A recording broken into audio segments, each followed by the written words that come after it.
Advocate Arunkumar, ഇപ്പോൾ ഈ കണ്ണൂർ ജില്ലയിലെ ഏറ്റവും പ്രധാനപ്പെട്ട മണ്ഡലങ്ങളാണല്ലോ ഇപ്പോൾ തലശ്ശേരി ആയാലും ഏറ്റവും ശക്തമായ സ്ഥലമാണ്. അതുപോലെ തന്നെയാണ് ഈ പറയുന്ന പയ്യന്നൂരും തളിപ്പറമ്പും ഒക്കെ.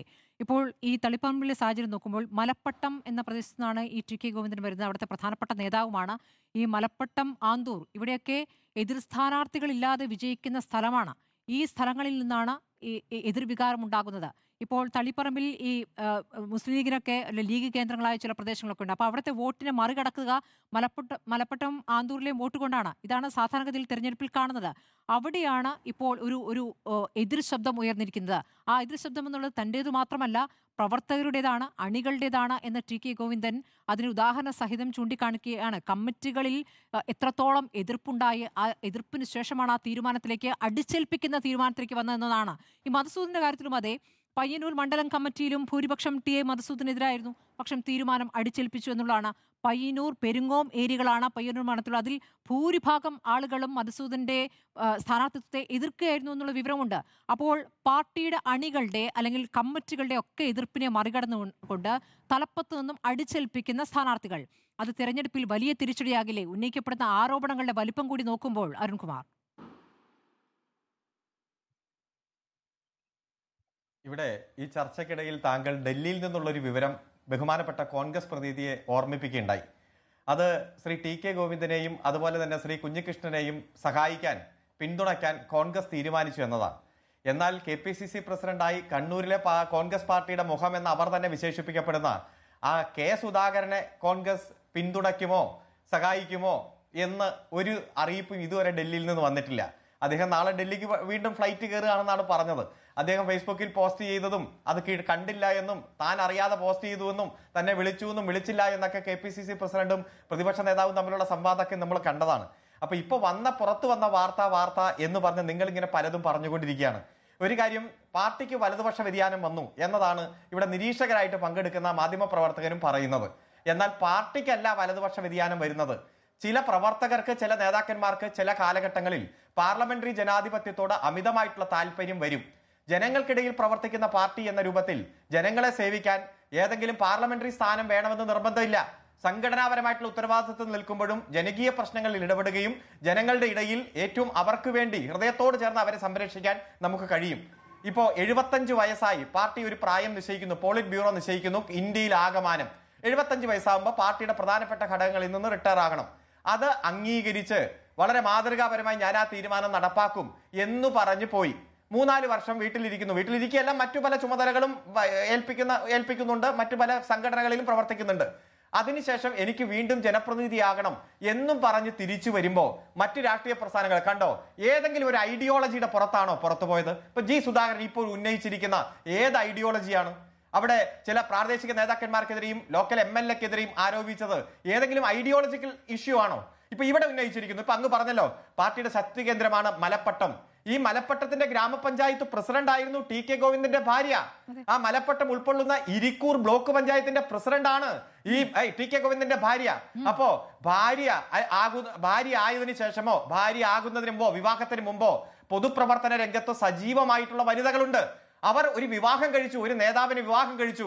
അതുകൊണ്ട് ഇനി ജനപ്രതിനിധിയാകാൻ പാടില്ല, പൊതുസ്ഥലത്തേക്ക് പൊതു മേഖലകളിലേക്ക് വരാൻ പാടില്ല എന്ന് പറയാൻ കഴിയുമോ? ഇപ്പൊ MP ഗോവിന്ദൻ മാസ്റ്റർ വിവാഹം കഴിക്കുമ്പോ ശ്യാമള ടീച്ചർ DYFIയുടെ ജില്ലാ കമ്മിറ്റി അംഗ. ഇപ്പോഴല്ല, വർഷങ്ങൾക്ക് മുമ്പ് 1980-കളിൽ അന്ന് DYFIയുടെ രൂപീകരണ കാലഘട്ടത്തിന് ശേഷം ഏറ്റവും ഉജ്ജ്വലമായിട്ടുള്ള പൊരുതുന്ന യുവജന പ്രസ്ഥാനമായിട്ട് മുന്നേറുമ്പോ കണ്ണൂർ പോലുള്ള ജില്ലയുടെ ജില്ലാ കമ്മിറ്റി അംഗമായിട്ടുള്ള ഒരു വനിത, ആ വനിത ഒരു നേതാവിന് വിവാഹം കഴിച്ചു. അന്ന് ഗോവിന്ദൻ മാസ്റ്റർ നേതാവല്ലല്ലോ, അത്ര നേതാവല്ല, അന്നത്തെ DYFIയുടെ നേതാവാണ്, പാർട്ടിയുടെ നേതാവല്ല. അപ്പൊ ആ രീതിയിൽ വളർന്നു വരുമ്പോ ഇനി വിവാഹമൊക്കെ കഴിച്ചു, ഇനി നിങ്ങൾ പൊതുപ്രവർത്തന രംഗത്ത് പാടില്ല എന്ന് പറയാൻ പറ്റുമോ? ഗ്രാമപഞ്ചായത്തിന്റെ പ്രസിഡന്റും ബ്ലോക്ക് പഞ്ചായത്ത് പ്രസിഡന്റിന്റെയും അങ്ങനെയാണെങ്കിൽ ടി കെ ഗോവിന്ദൻ ഉന്നയിച്ച സുകന്യയുടെ പേര് അല്ല, അങ്ങ് പറഞ്ഞ ശരിയാണെന്നാണ് ഞാൻ പറഞ്ഞത്. ടി കെ ഗോവിന്ദൻ ഉന്നയിച്ച സുകന്യയുടെ പേരും അങ്ങനെയാണെങ്കിൽ ജെയിംസ് മാത്യുവിന്റെ ഭാര്യയാണല്ലോ എന്ന് വേണമെങ്കിൽ പറയാം. പക്ഷെ അതല്ല ടി കെ ഗോവിന്ദൻ പറഞ്ഞത്. തനിക്ക് ശേഷം തൊട്ടു പിന്നാലെ, അതായത് മൂന്ന് തവണ ആയതിനു ശേഷം 4-ാം തവണ എന്റെ ഭാര്യ ഇരിക്കട്ടെ എന്ന തീരുമാനം എന്നതാണ് പറഞ്ഞത്. ഇല്ല, ഞാൻ പറഞ്ഞ് അവസാനിപ്പിക്കാം. ഞാൻ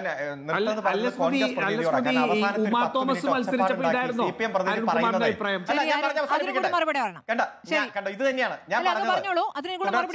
അല്ല, ഞാൻ പറയാം, തുടർച്ചയായ ചർച്ചകളിൽ പറഞ്ഞോളാം. അവസാനത്തെ 10 മിനിറ്റ് CPM പ്രതിനിധിയെ അങ്ങ് പറയാൻ അനുവദിക്കാതിരിക്കുക എന്നുള്ള പൊതു പോളിസി ഉണ്ട് കോൺഗ്രസ്. അത് ആധികാരികമായിട്ട് മനസ്സിലാക്കിയതുകൊണ്ട് ഞാൻ പറഞ്ഞ് അവസാനിപ്പിക്കാം. ഞാൻ വേറെ തർക്കത്തിനൊന്നും നിൽക്കുന്നില്ല.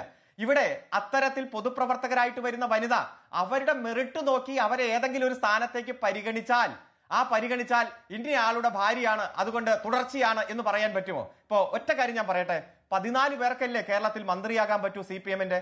64 പേർക്കല്ലേ MLA ആകാൻ പറ്റൂ? ഇപ്പൊ അത് 70ഓളം പേർക്ക് MLA ആകാം. ഇതല്ലേ പറ്റൂ? ഒരു പഞ്ചായത്ത് മെമ്പർ പോലും ആകാതെ ലക്ഷക്കണക്കിന് 5.5 ലക്ഷം പാർട്ടി മെമ്പർമാരുണ്ട്. ഒരു പഞ്ചായത്ത് മെമ്പർ പോലും ആകാത്ത ലക്ഷക്കണക്കിന് ആളുകളുണ്ട് ഈ പാർട്ടിയിൽ.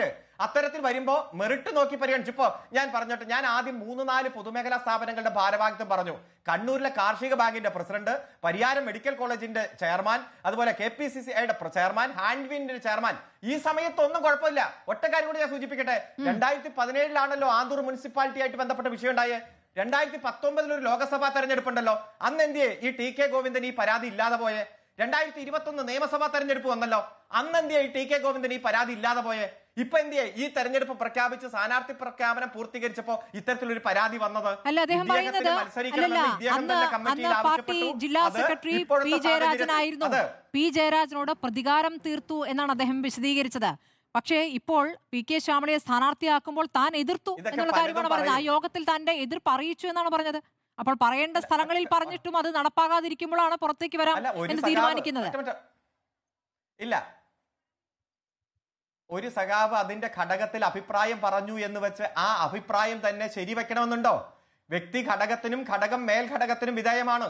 ഒരു വ്യക്തി ആ വ്യക്തിയുടെ അഭിപ്രായം പറഞ്ഞാലും ആ കമ്മിറ്റിയിലെ ഭൂരിപക്ഷ തീരുമാനത്തിന്റെ അടിസ്ഥാനത്തിൽ വിജയം മുന്നിൽ കണ്ടുകൊണ്ട്, വിജയ സാധ്യത മുന്നിൽ കണ്ടുകൊണ്ട് സ്ഥാനാർത്ഥിയെ തീരുമാനിക്കും. അത് മേൽഘടകം അംഗീകരിക്കും. അത്തരത്തിലൊരു തീരുമാനം വന്നിട്ട് ഞാൻ പറഞ്ഞതാണ് ശരി. ചിലർ ആദർശം കൊണ്ട് പാർട്ടിയിൽ വരും, ചിലർ ആൾക്കൂട്ടം കണ്ടുവരും, ചിലർ വ്യക്തിപരമായ ലാഭത്തിന് വേണ്ടി പാർട്ടിയിൽ വരും. ഈ ആൾക്കൂട്ടം കണ്ടും വ്യക്തിപരമായിട്ട് ലാഭത്തിന് വരുന്നവരും അത് കണ്ടുപോകും. ചിലർ വളരെ ആദർശത്തിന്റെ ഭാഗമായി വന്നു. ചില ഘട്ടത്തിൽ വലതുപക്ഷ വ്യതിയാനം വന്ന് പാർലമെന്ററി മോഹത്തിന് പോലും. അതല്ലേ 80 വയസ്സിൽ വന്ന് എനിക്ക് മത്സരിക്കണം എന്ന് പറയുന്നത്. അതുകൊണ്ട് കോൺഗ്രസ് പ്രതി മനസ്സിലാക്കേണ്ടത് ഇവിടെ ഉന്നയിക്കപ്പെടുന്ന ആരോപണവും അപ്പൊ അല്ല, അത് ഉന്നയിക്കുന്നവർക്ക് എന്തും ഉന്നയിക്കാം. അതുകൊണ്ട് കോൺഗ്രസ് പാർട്ടി ശ്രദ്ധിക്കേണ്ടത്, ആ K സുധാകരൻ ഇപ്പൊ കോൺഗ്രസിലുണ്ടോ? അദ്ദേഹത്തെ നിങ്ങൾ കണ്ണൂര് പരിഗണിക്കുമോ? അതുപോലെ ഇന്നലെ രാവിലെ വരെ കോൺഗ്രസ് ആയിട്ട് ഇന്ന് കുന്നത്തുനാട് മണ്ഡലത്തിലെ NDA സ്ഥാനാർത്ഥിയായിട്ട് വന്നവരുൾപ്പെടെ നിരവധി ആളുകൾ അങ്ങോട്ടും ഇങ്ങോട്ടും ചാടുന്നുണ്ട്. അതുകൊണ്ട് മെറിറ്റിന്റെ അടിസ്ഥാനത്തിൽ ഈ പാർട്ടി എടുത്ത തീരുമാനത്തെ നിങ്ങൾ ഇങ്ങ് തള്ളി പറയാൻ നിൽക്കേണ്ട. നിങ്ങൾ നിങ്ങളുടെ കാര്യം നോക്ക്. 23-ാം തീയതി നോമിനേഷന്റെ ലാസ്റ്റ് ഡേറ്റ് ആണ്. അതിനു മുമ്പെങ്കിലും നിങ്ങൾക്ക് ഈ ഘടകകക്ഷി ചർച്ചയൊക്കെ പൂർത്തീകരിച്ച് പ്രഖ്യാപിക്കാൻ പറ്റുമോ എന്നൊന്ന് സമയമെടുക്കുന്നത് നിങ്ങളുടെ അടുത്തുനിന്ന് വരുന്ന ആൾക്കാരെ അവരെ കൂടി ഒന്ന് പരിഗണിക്കാൻ വേണ്ടിയിട്ടാണെന്നേ. ആയിക്കോട്ടെ, അവര് പരിഗണിച്ചോട്ടെ. അതൊക്കെ വരും ദിവസങ്ങളിൽ കേരളത്തിന് ബോധ്യപ്പെടും. ആര് പരിഗണിക്കും, ആരടിക്കും, ആരിടിക്കും. ഘടകകക്ഷികൾ തമ്മിൽ വിജയൻ ഇറങ്ങുന്നു കണ്ണൂരിൽ. അരുൺകുമാർ, ശക്തി പ്രകടനം നടത്താൻ നാളെ പിണറായി വിജയന്റെ നേതൃത്വത്തിൽ അതാ കണ്ണൂരിൽ റോഡ് ഷോ നടക്കാനിരിക്കുന്നു. അപ്പോൾ അതാണ് ഇപ്പോൾ TK ഗോവിന്ദന് നൽകാനിരിക്കുന്ന മറുപടി അല്ലേ? നാളെ റോഡ് ഷോ നടത്താൻ 14 ജില്ലയിലും വരും തെരഞ്ഞെടുപ്പ് നാളത്തെ റോഡ് ഷോ പ്രത്യേകതയുണ്ടല്ലോ. ഇന്ന് TK ഗോവിന്ദന്റെ വാർത്താ സമ്മേളനം രണ്ട് പേർ ജില്ലാ കമ്മിറ്റിയിൽ നിന്നും ജില്ലാ സെക്രട്ടേറിയറ്റിൽ നിന്നും പുറത്തിറങ്ങിയവരെ കോൺഗ്രസ് പിന്തുണയ്ക്കാൻ തീരുമാനിക്കുമ്പോഴാണ് നാളെ ആ റോഡ് ഷോ വരുന്നത്.